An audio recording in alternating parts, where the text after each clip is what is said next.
Écoutez, c'est un peu particulier parce que moi, j'ai eu la chance de connaître très jeune et d'avoir l'occasion de connaître Yves Saint-Laurent et qui m'a habillée très jeune. Donc j'ai appris, si vous voulez, je ne suis pas une spécialiste ni une icône vraiment de la mode, mais moi j'ai eu la chance j'ai eu la chance de travailler avec Yves Saint-Laurent, donc il m'a fait enfin, chez qui j'ai pu vraiment m'habiller pour des événements importants. Et puis après, c'est arrivé plusieurs fois pour des films qu'il a pu faire pour moi. Donc ça a été un contact beaucoup plus personnel que quand on le voit simplement pendant les collections. Et c'était différent. Donc c'était vraiment... Et puis après, ben, c'est resté, si vous voulez, parce que moi, c'est pas tellement... On peut pas dire que c'était vraiment la mode, mais c'était pour moi, c'était très longtemps à travers Yves Saint-Laurent. Donc ça s'est ouvert évidemment sur d'autres et puis sur des prêt-à-porter absolument formidables qu'il y a eu, parce qu'Yves Saint-Laurent a commencé à faire un prêt-à-porter de très très grande qualité. C'était vraiment le début quand lui il a fait ce prêt-à-porter alors qu'il était en couture. Il y en a d'autres après qui ont fait vraiment du prêt-à-porter et c'est ça qui a changé beaucoup de choses pour tout le monde, la mode quand même. J'aimerais que ça puisse être cette année particulièrement, même si des années depuis quand même... certaines années sont quand même très difficiles. J'aimerais que ça puisse être pour tous les enfants, partout, et pas seulement en Europe, mais que ce soit ce moment absolument merveilleux et magique qui représente une telle joie, un tel plaisir, que les jouets représentent quelque chose de tellement personnel, original, et une telle source de joie auquel on a beaucoup moins droit quand même. J'adore j'ai toujours aimé les murakami, les karimi, c'est ce que font les Japonais avec ces petits animaux, avec des petits morceaux les origamis, voilà, je me trompais, je disais voilà, les origamis. Voilà, alors les origamis, je trouve que c'est vraiment une chose absolument merveilleuse. Et puis quand ils font des très grandes fêtes dans les parties d'Asie, surtout quand ils font souvent, au moment des fêtes, ils font des choses extraordinaires en papier. Des fois, il y a des lanternes et puis il y a surtout même des torches qui sont là, qui sont éclairées. Et puis il y a des endroits aussi, je ne sais plus dans quel pays ça se passait, mais ça c'est extraordinaire, c'était au moment des fêtes. Alors, ces espèces d'énormes choses comme des lunes transparentes, enfin pas transparentes, opaques, mais très grandes, blanches, qu'ils chauffent en par en dessous et ensuite ils les laissent s'envoler et qui s'envolent.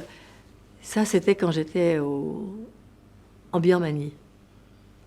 Ça, je verrais toujours sur cette rivière comme ça, ça avait été, elles étaient on les avait vues s'envoler. C'était vraiment magique. Ah oui. Aujourd'hui, vous allez nous dévoiler les vitrines de Noël du printemps. Oui. Pouvez-vous partager ce que cela représente pour vous? Une joie. Je ne peux pas dire autre chose que vraiment un moment de joie. On sait que ça ne dure pas, enfin on n'y pense même pas quand ça arrive. C'est une émotion particulière, la joie quand même. C'est assez bref, mais moi je me réjouis de ça. Très bien. Et dernière question, qu'est-ce que le printemps représente pour vous? D'abord, ce nom est merveilleux. Moi, c'est une des saisons que j'aime énormément. Toujours beaucoup. Moi, ce que j'aime, c'est la fin du printemps, le début de l'été. Donc, ce terme, le printemps, c'est vraiment... c'est une ouverture sur tellement de choses.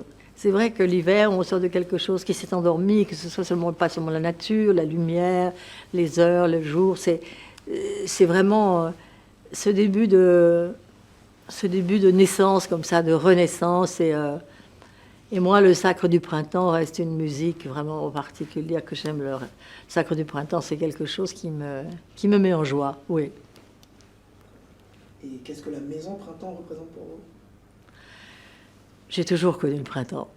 Je pense que c'était, oui, quand j'étais évidemment beaucoup plus jeune, avec ma mère, ça très évidemment, oui, le printemps, c'était un symbole de, voilà, si on cherchait quelque chose qui était... ou original, ou nouveau, où il y avait tellement de choses, tellement de choix, c'était vraiment une référence absolue.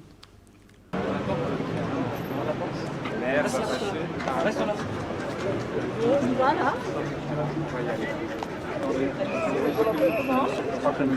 Belle photo. Je peux vous présenter David Buch, je suis maire de cet arrondissement du 9e arrondissement et une amie du printemps. La gentillesse de venir, voilà. Oui, on va s'arrêter un instant. Voilà. Oui.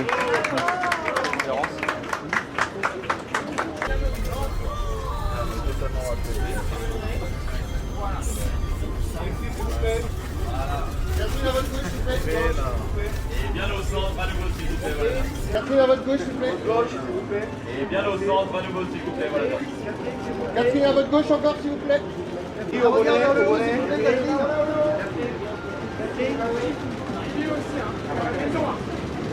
Allez, pour la part. Catherine, là-haut. Au milieu, s'il vous plaît, là-haut, là-haut. Catherine, s'il vous plaît, s'il vous plaît.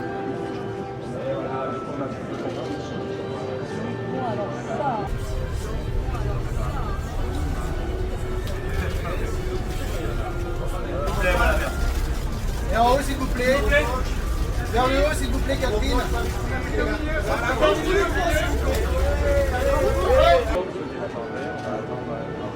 Ah, ici, Catherine. Catherine à gauche, là. S'il vous plaît, ici. Allez, viens passer à vous, s'il vous plaît. Et en haut, s'il vous plaît.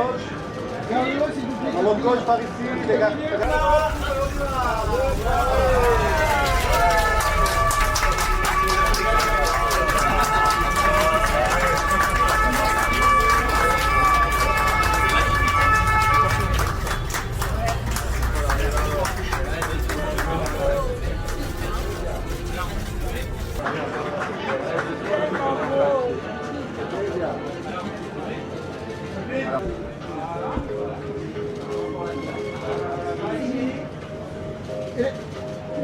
Et à gauche, Catherine. est-ce qu'on peut avoir un regard en haut, s'il vous plaît, Catherine? Catherine à gauche. Mademoiselle, par ici, s'il vous plaît. Catherine à gauche.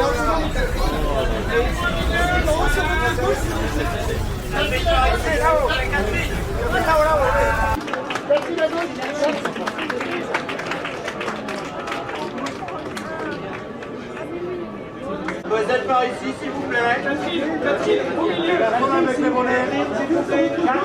Catherine à gauche, là.